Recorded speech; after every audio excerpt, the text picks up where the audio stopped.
हे पराक्रमी राजन, स्वर्णलोक में आपका स्वागत है।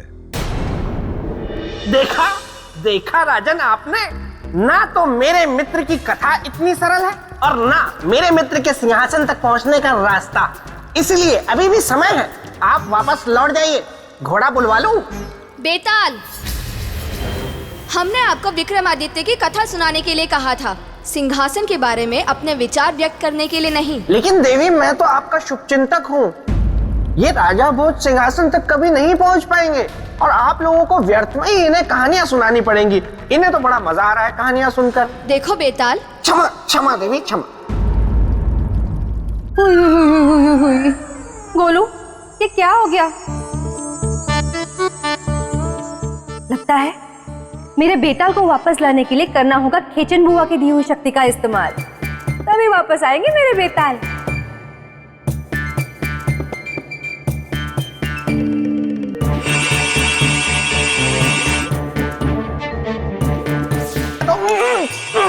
ये मुझे क्या हो रहा है?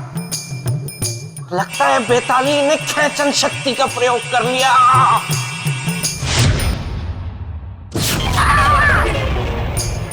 किसने? सौंदर्य लेखा, तुमने मुझे खेचन शक्ति का प्रयोग करके यहाँ क्यों बुलाया? पता है वहाँ पे कितनी आवश्यक चर्चा चल रही थी। अब मेरे बिना क्या चर्चा करेंगे वो दोनों? मैं यहाँ तुम्हारी राह में बिछा के बैठी हूँ फूल, और तुम हो कि वहाँ जाके मुझको गए भूल। रुक जा, मैं तुम्हारा नाम मेरे भाई शक्ति सुरमा को बताऊंगी। तुम कितने निष्ठुर हो ये उसे जताऊंगी। नहीं नहीं नहीं नहीं, उसे मत बुलाना। मैंने उसके बारे में सुना है, वो बहुत भयानक है। गोलू, गोलू, गोलू, नहीं आओगे? गोलू, इन्हें मेरे भैया शक्ति सुरमा से मिलवाओ। मैं हूँ शक्ति सुरमा। जो मेरी बहन को सताएगा बना दूंगा मैं उसका चूरमा। और जिसको बहन सताएगी? चुप! बता बहन, कौन है वो, कहाँ है वो जिसने तुझे सताया है? बनता फिरता है सुरमा, बना दूंगा मैं उसका चूरमा। नहीं नहीं, इसकी क्या जरूरत है? वो तो मतलब सौंदर्य लेखा, तुम तो बुरा मान गई। मैं तो मजाक खेल रहा था। तुमने तो भैया को बेवजह परेशानी दे दी। आपसे मिलकर बड़ी प्रसन्नता हुई।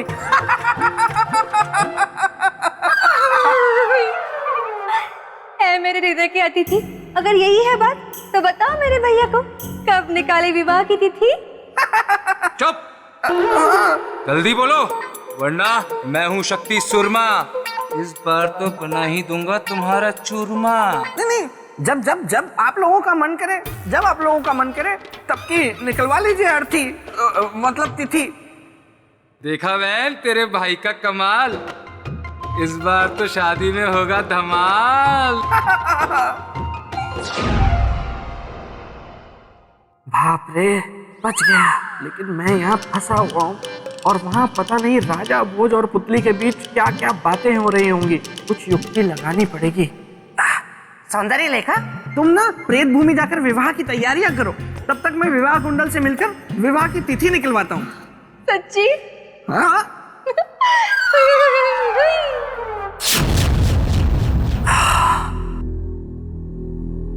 अच्छा देवी, सम्राट के बाहर से वो विशालकाय जानवर मानव बन गया, उसके बाद क्या? उसके बाद जो सम्राट विक्रमादित्य ने देखा वो बहुत ही कष्टदायी था।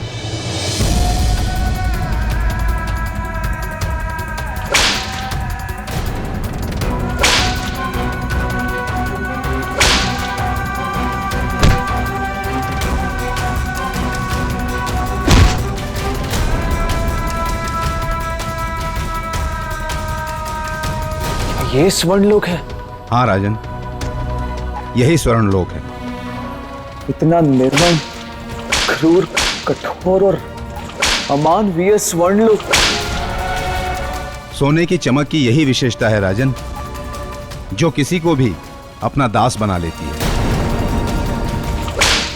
जिन मनुष्यों को आप यहाँ दास के रूप में कार्य करते देख रहे हैं, वे सभी उसी चमक को पाने के लालच में यहाँ पर आए थे और यहाँ आकर यहाँ के राजा यक्षराज के दास बन गए।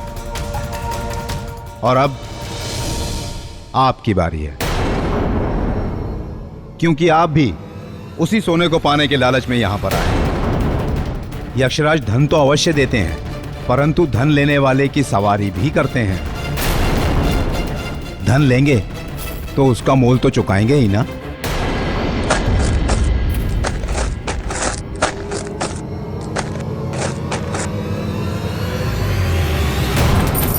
ये क्या कर रहे हैं आप? व्यर्थ का प्रयास मत कीजिए, भाग्य मनाइए कि यक्षराज का सेवक बनने का अवसर प्राप्त हो रहा है। धन पाने की इच्छा है ना आपकी, तो जाना तो पड़ेगा ही। राजन, लोभ चाहे धन का हो अथवा सिंहासन का, होता सदा कष्टकारी है। किंतु संसार की विडंबना देखिए कि ये जानते हुए भी वो लोभ को अपने वश में नहीं करता, भागता है केवल। देवी, यदि धन की इच्छा केवल अपने लिए हो तो वह निश्चित रूप से लोभ कष्टकारी है, किंतु यदि वही इच्छा परोपकार के लिए हो, जनहित के लिए हो, तो वो लोभ नहीं, एक सार्थक उद्देश्य है, धर्म है। और धर्म से कष्ट छटते हैं, कष्ट होते नहीं देवी। परंतु एक बात समझ में नहीं आई देवी। कौन सी बात? यही कि स्वर्णलोक में तो लोभियों को दास बनाने की प्रथा थी और सम्राट विक्रमादित्य को तो धन का लोभ था नहीं, तो उन्हें क्यों दास बनाया गया देवी? इसलिए कि चक्रवर्ती सम्राट को स्वर्ण पूर्ति तक पहुंचने से पहले ये सिद्ध करना था कि वे यहाँ आए हैं तो अपना सब कुछ त्याग कर काम, क्रोध, मद, मोह, लोभ, सब कुछ। और वो उनकी परीक्षा थी। कैसी परीक्षा देवी? मैं जानना चाहूंगा। राजन, राजन, आपके उज्जैनी में हाहाकार मच गया है, प्रजा में त्राही त्राही मच गई है, घोर संकट आन पड़ा है और तो और शत्रुओं ने आक्रमण कर दिया है। बेताल, ये क्या कह रहे हैं आप? मैं सच कह रहा हूँ राजन, ऐसा कुछ नहीं हुआ है, लेकिन ऐसा हो सकता है क्योंकि जिस राज्य का राजा अपना अधिकतम समय एक सिंहासन के लोभ में किससे कहानियां सुनने में व्यतीत करेगा, तो फिर उसके राज्य में यही सब होगा। बेताल, मैं चुप हूं। पूछे राजन, क्या प्रश्न था आपका? देवी, मेरा आपसे प्रश्न यह था कि जैसे कि आपने मुझे बताया कि सम्राट विक्रमादित्य अपना सब कुछ त्याग कर, काम, क्रोध, मद, मोह, लोभ, सब कुछ त्याग कर स्वर्णलोक में गए और ये उनकी परीक्षा थी। देवी, मैं उस परीक्षा के बारे में जानना चाहता हूँ। अवश्य राजन। सम्राट विक्रमादित्य को यक्षराज के सामने ले जाया गया।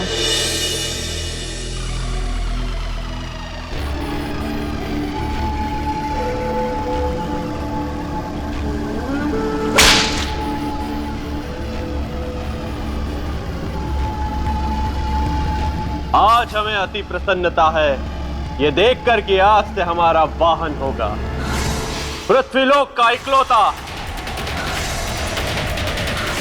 चक्रवर्ती सम्राट विक्रमादित्य।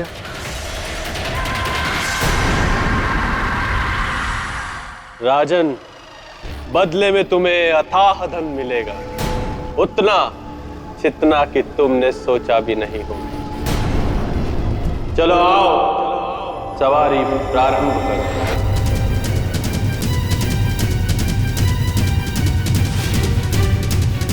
क्षमा करना यक्षराज, पर हम यहाँ धन के लोभ में नहीं आए हैं।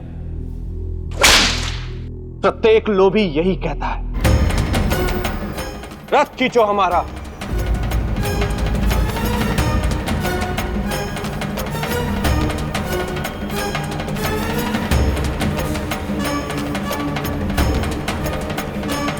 खींचो सम्राट, रथ खींचो, हमें सवारी कराओ।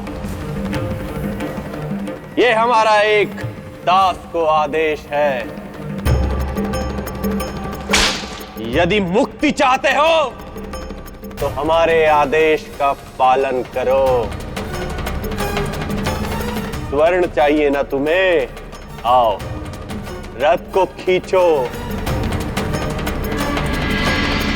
खींचो सम्राट, खींचो।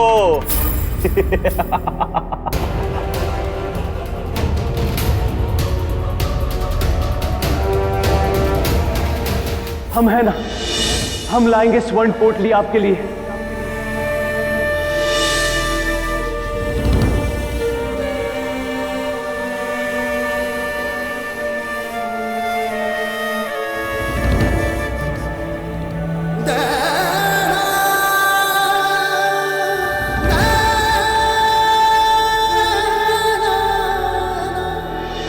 चलो राजन।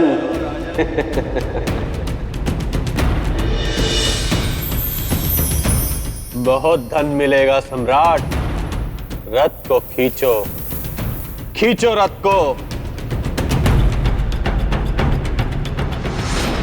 ऋत्विक ध्वज के मोक्ष के लिए हमें ये करना ही होगा। किंतु एक बात याद रखना राजन, कि आपको कल के सूर्यास्त से पहले वापस आना है, क्योंकि ऋत्विक ध्वज का जीवन कल सूर्यास्त तक ही है।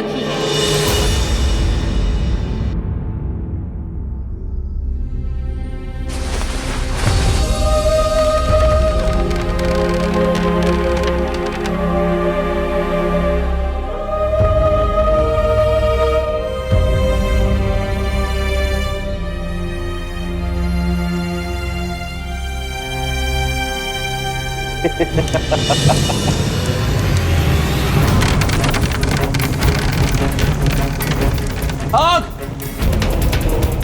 आग! ये आग की लपटें कहां से आई? कोई रक्षा कीजिए हमारी। सम्राट, मेरी रक्षा करो।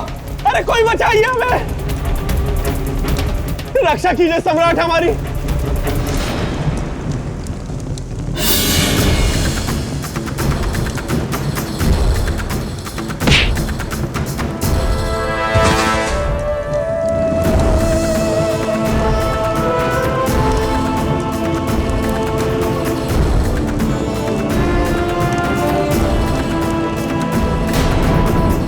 राजन, महाप्रतापी, लोभ से रहित सम्राट विक्रमादित्य का प्रताप देखकर यक्षराज भी चकित रह गए। बेताल, आप फिर बीच में बोले। क्या करूं देवी, जहां मेरे मित्र की चर्चा हो रही हो, मेरे मित्र के साहस और पराक्रम का महिमा मंडन हो रहा हो, वहां मैं ना बोलूं, ये तो फिर वैसी ही बात हो जाएगी ना, जैसे कि सूर्य के बिना उदय हुए ही दिन का निकलना और बिना अंधेरा हुए ही रात हो गई। मुझे मेरे मित्र की बहुत याद आ रही है।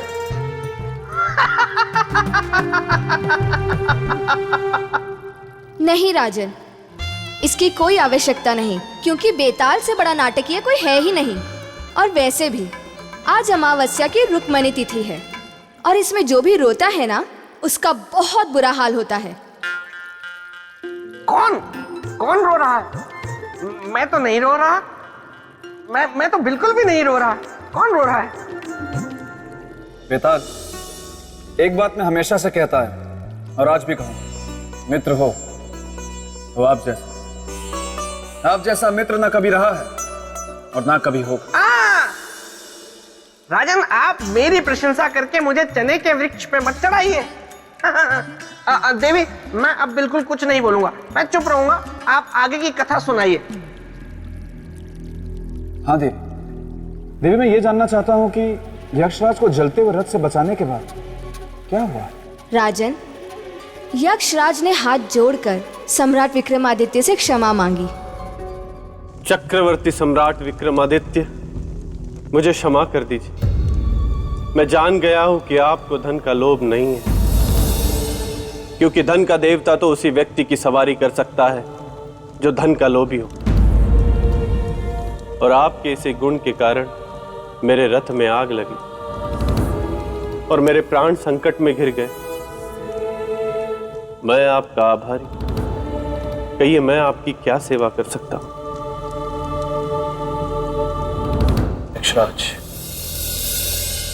इसकी कोई आवश्यकता नहीं। हम यहाँ अपने वचन की लाज तथा किसी की रक्षा के हेतु स्वर्ण पोटली लेने आए हैं। मैं समझ गया हूं राजन, आप कहाँ जाना चाहते हैं।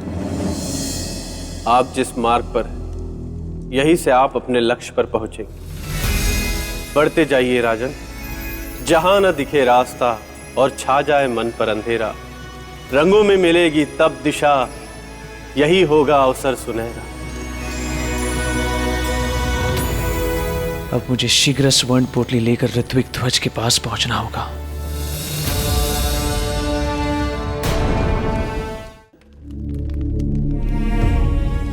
जल दे दो।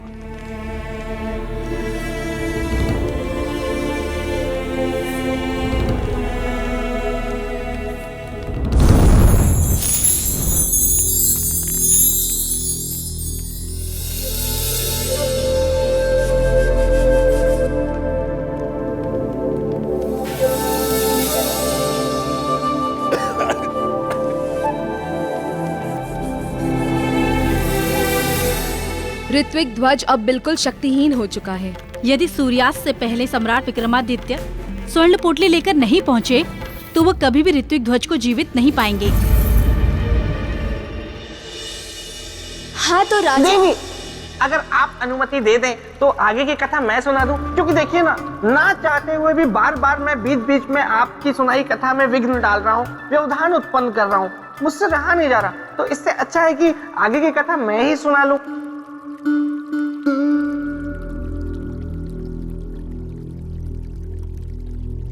हाँ तो राजन, हुआ यूं कि एक बार मेरे मित्र विक्रमादित्य गुरुकुल पढ़ने गए, तो वहां पे उन्होंने एक बिल्ली को देखा, फिर बिल्ली ने उनको देखा।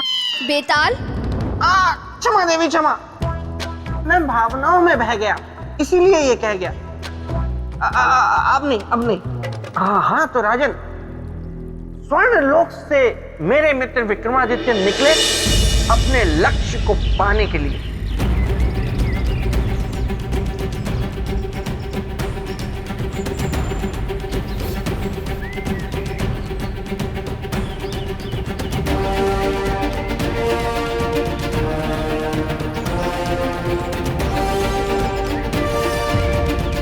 ये कहाँ आ गए हम? इतना घना वन।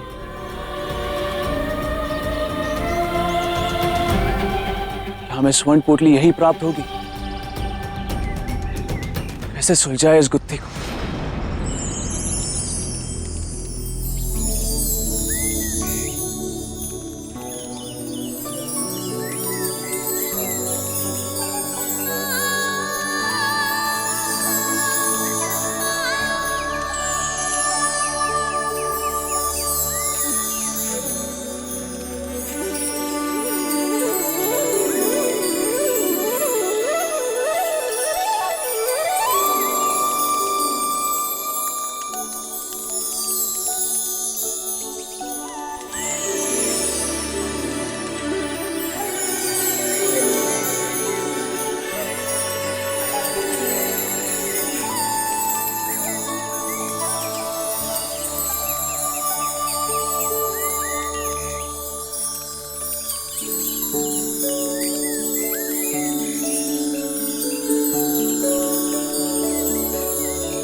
अक्षराज के अनुसार कहीं ये तितली ही तो नहीं जो हमें मार्ग बताएगी।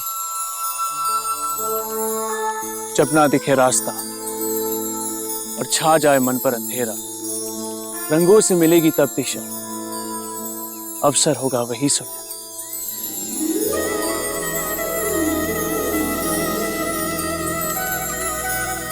यही है मार्गदर्शन, इसी के पीछे चलते।